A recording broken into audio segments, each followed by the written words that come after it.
orthorhombic, monoclinic, A not equals to B not equals to beta is equals to gamma. Having F सिर्फ के ऊपर जो atom रहेंगे उनका कॉन्ट्रीब्यूशन रहेगा।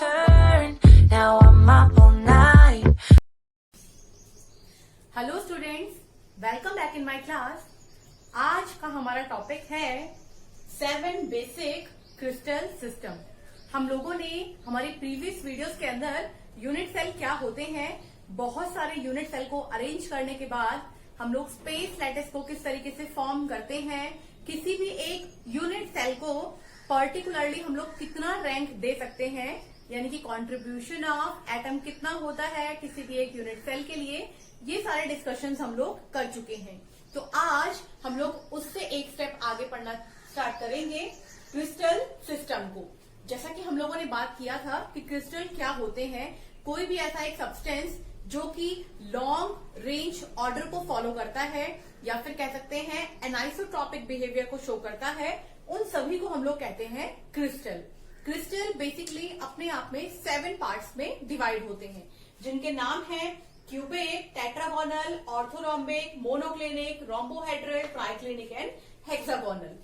अब इन डिफरेंट टाइप के क्रिस्टल्स के लिए 2 पैरामीटर्स जो होते हैं वो इनको क्लासिफाई करते हैं, और वो होते हैं हमारे एज लेंथ एंड एंगल। अब ये क्या चीज होती है, पहले आप इनको समझ लीजिए। अगर हम लोग बात करते हैं किसी भी एक क्यूबिक सिस्टम की, तो आप देखेंगे इस क्यूबिक सिस्टम को हम लोग 3 डायमेंशनल में देख पा रहे हैं। अगर इसके 3 डायमेंशंस हैं तो इसके पास 3 डायमेंशंस की वैल्यूज भी होंगी, यानी कि x, y एंड z। तो हम कह सकते हैं कि इस क्यूबिक या फिर क्यूब स्ट्रक्चर के पास लेंथ, ब्रेथ एंड हाइट होगी। तो यहाँ पर जो एज लेंथ है वो इन्हीं 3 क्राइटेरिया को शो करती है। नेक्स्ट बात करते हैं एंगल। क्योंकि हम लोगों ने यहाँ पर लेंथ, ब्रेथ एंड हाइट की बात की है, तो इन 3 वैल्यूज के बीच में एंगल्स भी होंगे। तो वो एंगल जो है वो हमारे बताते हैं एंगल्स ऑफ क्रिस्टल। किसी भी एक क्रिस्टल के अंदर एंगल की वैल्यू क्या क्या पॉसिबल हो सकती है। और सबसे लास्ट में हम लोग बात करेंगे कि उस क्रिस्टल सिस्टम के लिए एग्जांपल्स क्या हैं। तो स्टार्ट करते हैं।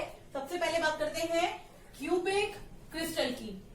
क्यूबिक क्रिस्टल के लिए एज लेंथ की वैल्यू होती है A is equal to B is equal to C, यानी कि लेंथ, ब्रेथ, हाइट तीनों ही इक्वल होती हैं। अगर बात करेंगे एंगल की, तो अल्फा, बीटा, गामा तीनों ही एंगल की वैल्यू होती है 90 डिग्री, और इसका एग्जांपल है NaCl एंड KCl। नेक्स्ट बात करते हैं टेट्रागोनल के लिए। टेट्रागोनल के लिए एज लेंथ की वैल्यू होती है A is equal to B not is equal to C। अगर बात करते हैं एंगल की, तो यहाँ पर भी एंगल सिमिलर है क्यूबिक की तरह है। Alpha is equal to beta is equal to gamma is equal to 90 degree, और यहाँ एग्जांपल है TiO2 एंड SnO2। नेक्स्ट बात करते हैं ऑर्थोरॉम्बिक। ऑर्थोरॉम्बिक के लिए A not equal to B not equal to C, तीनों ही वैल्यू आपस में बराबर नहीं होती है।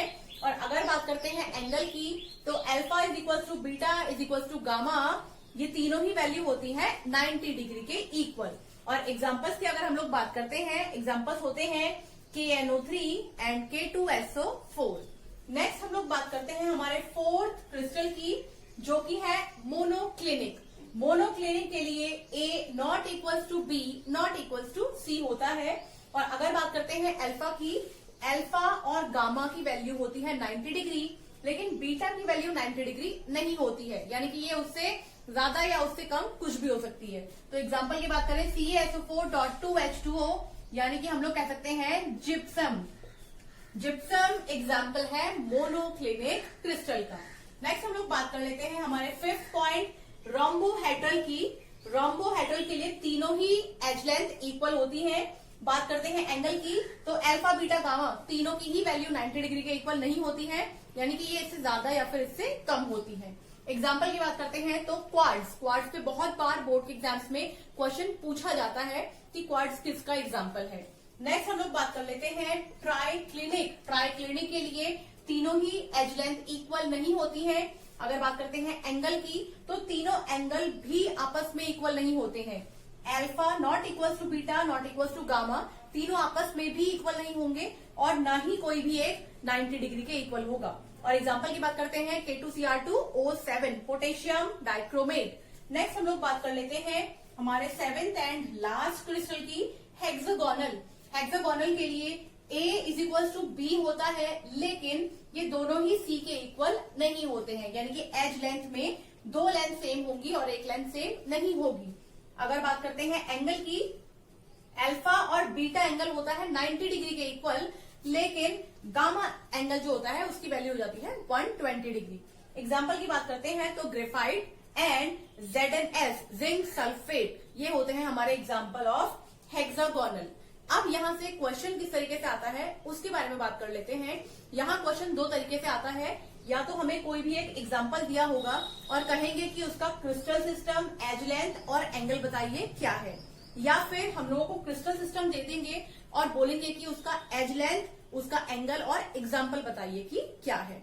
क्योंकि ये क्वेश्चन बहुत बार बोर्ड के एग्जाम्स में और कॉम्पिटिटिव एग्जाम्स में पूछा जाता है, इसलिए इसका डिस्कशन जरूरी था।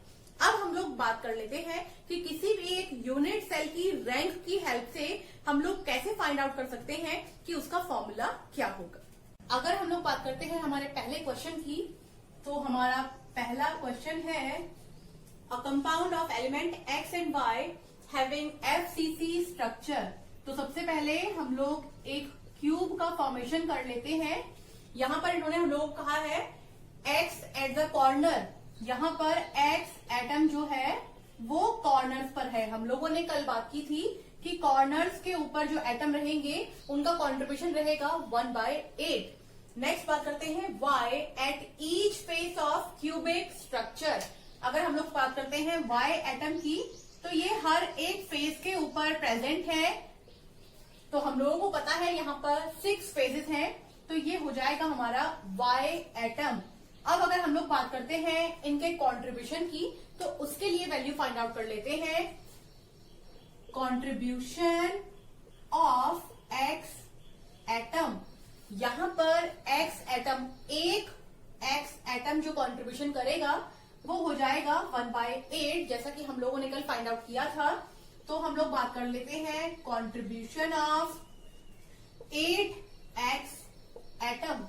8 कितना कंट्रीब्यूशन करेंगे, तो ये हो जाएगा हमारा 1, यानी कि हमारे पास निकल के आया है X का कंट्रीब्यूशन है 1। अब हम लोग बात कर लेते हैं Y की।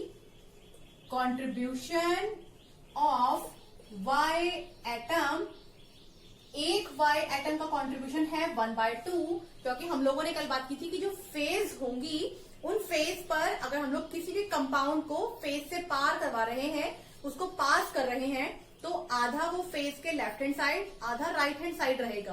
तो ये होगा, आधा का मतलब हाफ, तो एक फेज पर कंट्रीब्यूशन है हाफ। अब हम लोग बात करते हैं कंट्रीब्यूशन ऑफ 6Y एटम, क्योंकि यहाँ पर 6 फेजेस हैं तो 6Y एटम होंगे, उनका कंट्रीब्यूशन हो जाएगा 6 × 1/2 यानी कि 3। अब हम लोग यहाँ से फॉर्मूले को फाइंड आउट कर लेते हैं कंट्रीब्यूशन ऑफ एटम की। तो X एंड Y दो एटम है हमारे पास, हम लोगों को X का कंट्रीब्यूशन हुआ है 1 और Y का कंट्रीब्यूशन हुआ है 3, तो हम इसको कह सकते हैं XY3। तो ये था हमारा formula for the first equation, जहां पर X एंड Y इन्होंने FCC यानी कि face centred cubic unit structure को फॉलो किया था। अब हम लोग बात कर लेते हैं हमारे नेक्स्ट क्वेश्चन की। तो हमारा नेक्स्ट क्वेश्चन है, if 3 elements PQR crystallize in a cubic lattice with P atom at the corner। तो हम लोग पहले इसके लिए एक यूनिट सेल को फॉर्मेशन कर लेते हैं। इन्होंने बोला है कि P एटम है हमारा कॉर्नर्स के ऊपर, तो ये हो जाएगा हमारा P एटम। अब बात करते हैं next, Q atom at the body centre. हमारे बॉडी के सेंटर पर यहाँ पर है Q atom and R atom at the face centre. हर एक फेज, हमें पता है 6 फेज हैं, तो 1 2 3 4 5 और 6 फेज के ऊपर है हमारा R एटम। अब हम लोग इनके लिए कंट्रीब्यूशन को फाइंड आउट कर लेते हैं।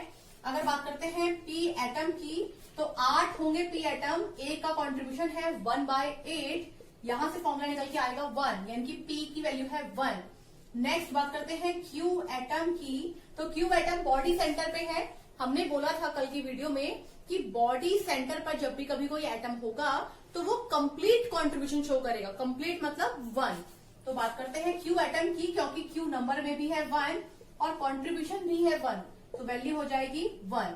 अगर बात करते हैं आर एटम की, तो आर एटम है फेस के सेंटर पर, फेस के लिए कंट्रीब्यूशन है 1/2 और मल्टीप्लाई करते हैं 6 फेस से, तो वैल्यू हो जाएगी 3। तो यहां से अगर हम लोग फॉर्मूला निकालते हैं P1 Q1 R3, तो फॉर्मूला बन जाएगा PQR3। ये थी बात हमारे crystal system and cubic structure के ऊपर कुछ फॉर्मूलों की। आगे आने वाली वीडियोस में हम लोग और कुछ इंपॉर्टेंट टॉपिक के बारे में बात करेंगे। आज के लिए इतना ही, थैंक यू।